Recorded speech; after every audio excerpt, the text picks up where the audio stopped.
Pleasure to be here. My name is Tony Ward. I'm from Curate Biosciences, and I'm going to talk today about our deterministic size-based cell separation, which we believe is going to dramatically improve the quality of the starting material and thus transform the entire space as far as cell therapy and cell and gene therapy are concerned.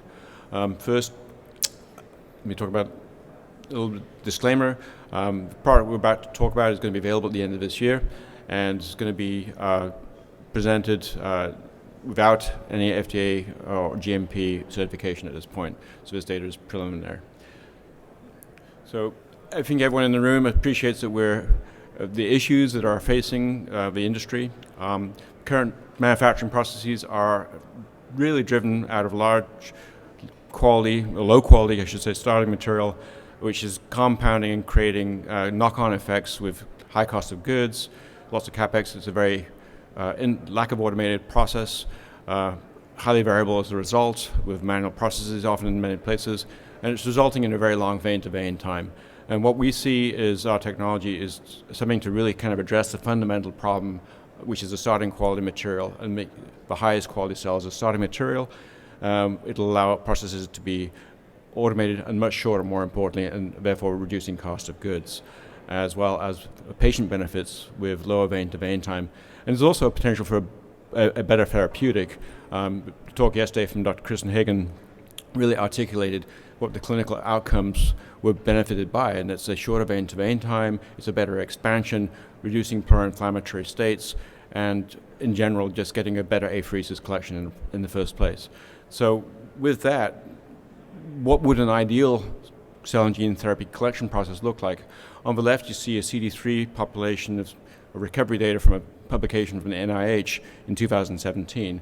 And what that shows is the total T-cell yield of an apheresis of these AML and solid tumor and lymphoma and some solid tumor patients' harvests. The green line represents 10 doses of Kymriah.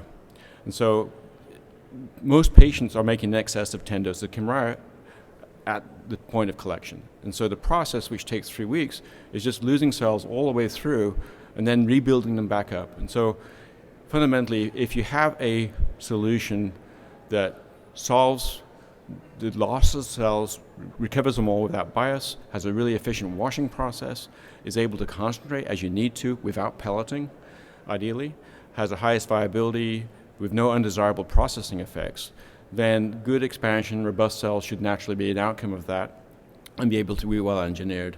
And that should, of course, allow people to make cells sooner. So the other things that the product has to do, it has to fit in the environment in which it's intended. So easy to use if it's a point of care system or point of collection system, minimal training requirements, therefore. It must also have to be closed, and it has to have a 21 CFR level and full networkability. So that's the problem statements: variability, cost, durability, and access. It's largely traceable to cell loss and cell quality, and I'm going to show you how we believe that it can be traced. And there's also, payload delivery issues are compromised by inefficient and improper cell preparation. So if we're successful doing this, we're going to have a shorter process, a better product, and that will really support our vision of improved outcomes and decentralization. And that's what this market needs. So how do we do that with our system? And so here it is. So it's a microfluidic system with single-use cassette. It's functionally very closed, fully closed. It's very easy to use with minimal hands-on time. There's simply 7 connections the user has to make. We can process an entire leukopak, including setup, within an hour. There's less than 10 minutes of hands-on time. It's a GMP-grade solution in Part 11, a networkable system. It's capable of processing at 400 mils per hour. Although one on the show floor here has the ability to process at 600 mils per hour, and that's where we're intending to take it next. The cell size separation is based on anything that's bigger than 4 microns nominally, and we recover 90%. Now that 90% includes losses to a pre-filter, which everyone in the industry is doing here, and the actual operating efficiency of the system is 97% efficient. So it's an exceptionally efficient cell separation. And the other benefit of this is the efficiency is not just cell size selection, it's also the efficiency of it transfer into a buffer stream that's clean, and that gives us 3.3 log wash efficiency. So how it works is we set up fluid flows in parallel in a laminar situation, so non-turbulent flow. And we have cells coming in, samples coming in on the left-hand side of the top of the screen, as you see, and the white cells follow the guide tracks down to right into a clean buffer stream. And this process takes about a millisecond. And on the left side, you see the red cells and platelets passing straight through, because the red cells appear and roll on a short axis, and they roll through and they appear as platelets to the system. And this is a deterministic system based on physics. Imagine a Pachenko device. It's very similar to that kind of analogy. But the benefit of this is phenomenal. The cell product, as you see on the picture on the screen here, is very white and very clean, devoid of red cells, and also platelets. Here on the bottom is compared. This is a CPAC strand as well. You can see the direct comparison in the sample quality. But there are no moving parts. There's no shear forces to be added to this state, and there's no pelleting. So gentle, uniform processing with no cell loss during the actual processing step. The other benefit of the technology is we can simply turn a valve and concentrate simply by folding the cells in the product stream in a clean buffer back in at the top of the buffer stream and processing it through the center of the device again. This allows us to achieve a concentration effect, which allows us to get to over 200 million per mil. And the inputs also can be up to 200 million white cells per mil approximately. And so final data invalidation is ongoing as we speak. But the technology has the ability, therefore, to be used at many places across the workflows. I'm going to focus today mostly on the item in green, because it's really a fundamentally important area that needs more explanation and discussion with this audience. This instrument is built to be expanded, and you'll see when you look at the instrument that we have a window where we can stack more and more of these devices to further support downstream applications. So in principle, it can be used not only for the debulking, size separation, wash and concentrate, it also can be used to just do buffer exchange and washes in a very gentle fashion without loss, and as well as concentration. But it provides exceptionally unique and uniquely high quality starting materials. So here's the data that supports why I'm saying what I'm saying. So this is, on the left, you see two boxes. You have two plots of recovery, so of white cell recovery, were statistically significant to 4 decimal places compared to a FICOL process, and not significantly different than the input material on average, even though I just told you we lose 7% to a pre-filter. So it's still statistically not significant. The recovery of T cells is actually 2.15-fold more in CD3, and I'll get into the explanation for that in the next slide as to why that is. There's a bias inherent to all FICOL separations. But the real benefit of the washing action we talked about is the purity. The platelets are removed sevenfold greater than comparison to a direct manual FICOL, and the red cells are removed fourfold more. This is an N of 25, and we've run more samples than this as well, and consistent performance. The wash performance of the system, we've tested it several different ways, obviously looking at cells themselves, but also looking at baculovirus spiked into whole blood. And this gave us a 3.5 log efficiency of removal. So when we looked at diffusible and non-diffusible fluorescence proteins to look for any soluble protein or protein turbulent migration, we see nothing. As you can see, 99.94% of the sample goes straight through the array and never crosses through the microarray. And so this wash efficiency has great benefits in the next part of the story. I'll expand upon that a little bit. But to go back to the recovery efficiency, the cells that we recover, because we don't have the FICOL, if you recall, FICOL loses cells through the density gradient process because of rosette formation. So T cells form rosettes, and they pass straight through into the granulocyte layer on a FICOL. And so that population varies by patient, and we've seen up between 2 to 7-fold difference in the number of central memory cells that are recovered as a result. So this, when you're looking at a CAR T process where you really want central memory cells, is fundamentally an important and very important statement, because those are the cells you want to take into the cell engineering process. And you can see here on the right the fold advantage that we have in absolute numbers when you compare to the FICOL-based preparations. So this is a really important finding, especially when you look at the objectives of a CAR T process. So on the top, we have the Curate process, or the optimal process as we're calling it here. We eliminate with the wash the pro-inflammatory cascade. And for those who are not familiar with what's really going on in the current workflows, there are people out there who recognize this, the need to remove T regulatory cells from their expansions.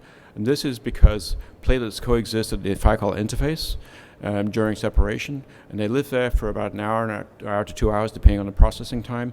And that is enough time to cause TGF-beta release to drive cells into Tregs, and also we develop an anergic response profile because of lots of co-stimulation during those processes. Because of platelets, we have CD154 present onto the T cells, and they get CD4 paralysis as a result.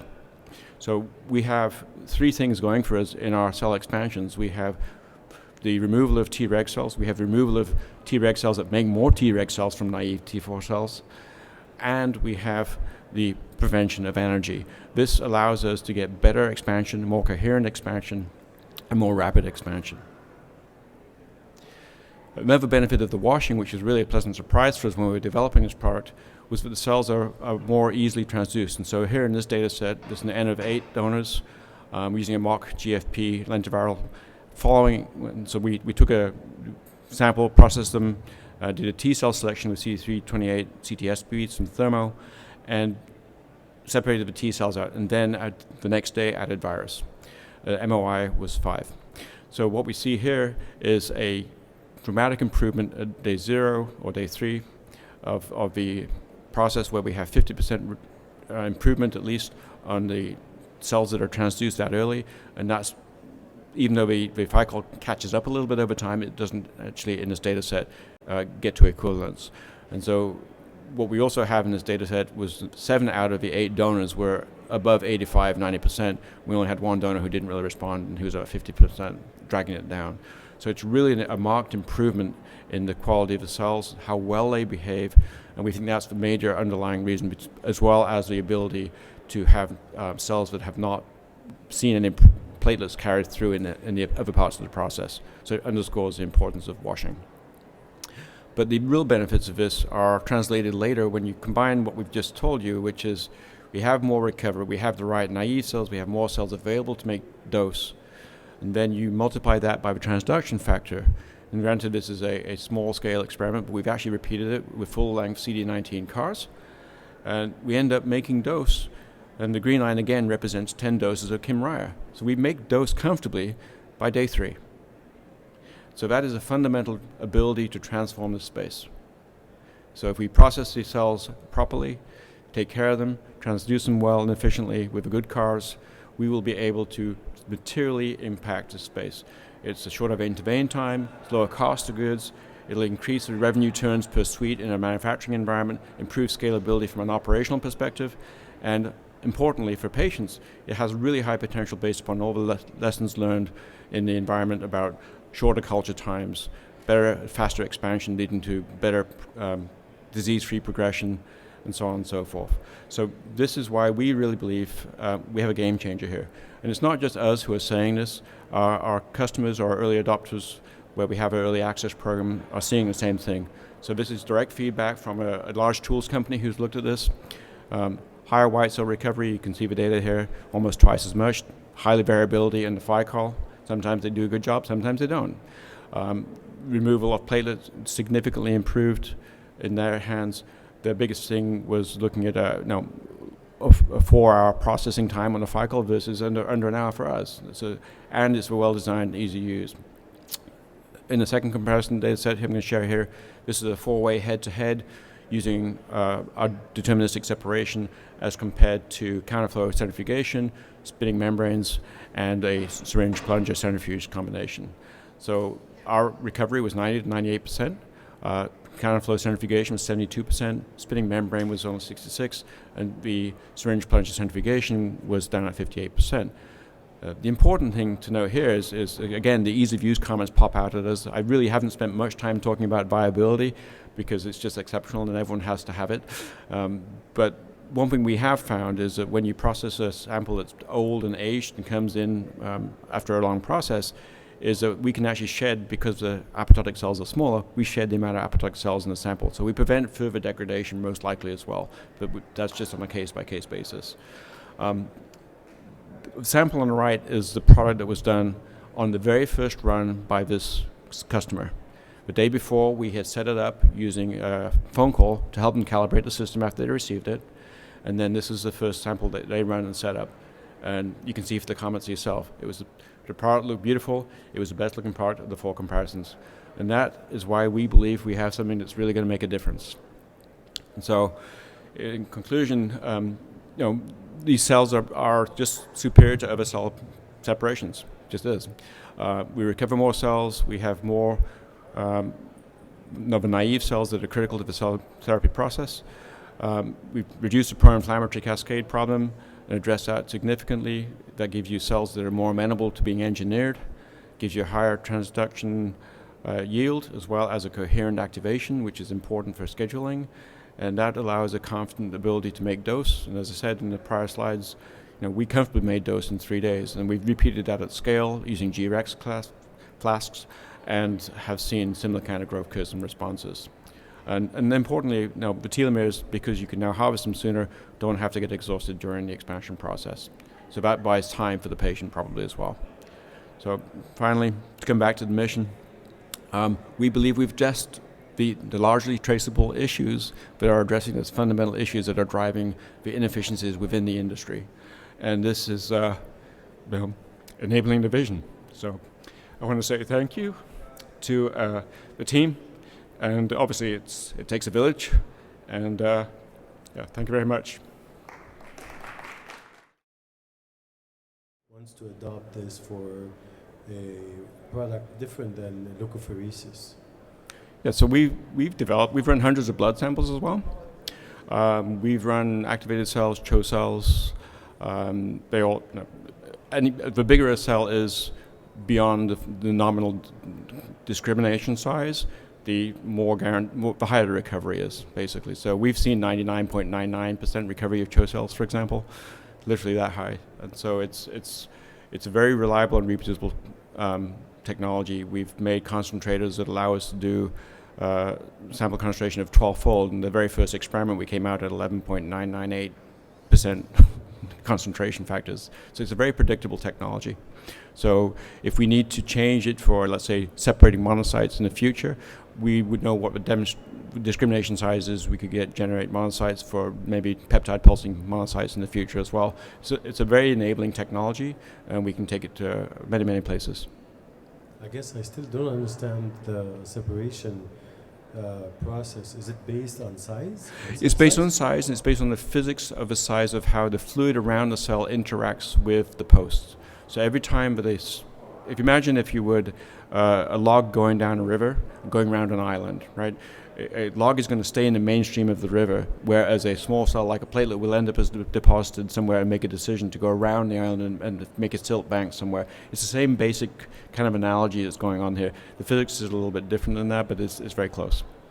But the small cell is going to go with the large cell. The small cell passes straight through and stays in the fluid stream, because the discrimination size of the array says that at some point every time a cell has to interact with a post, it makes a decision. Do I turn left or do I turn right? And so if it's moving in the fluid stream every single time, sooner or later it says, I'm not far enough across to make the decision to go to the right. And then it goes straight through to the waist. So if by mistake a small cell is eluted, in this case, if I'm using the right word, along with the big cell, does it get recirculated in order to sort of like filter? Again, it goes through the system again. Mm-hmm. Because it's going through the recirculation path, it would not go through the array again. So, because the process is so efficient, we actually see cleaner samples in our recirculated samples by a small percentage. I haven't talked about that, but we do actually see even cleaner samples.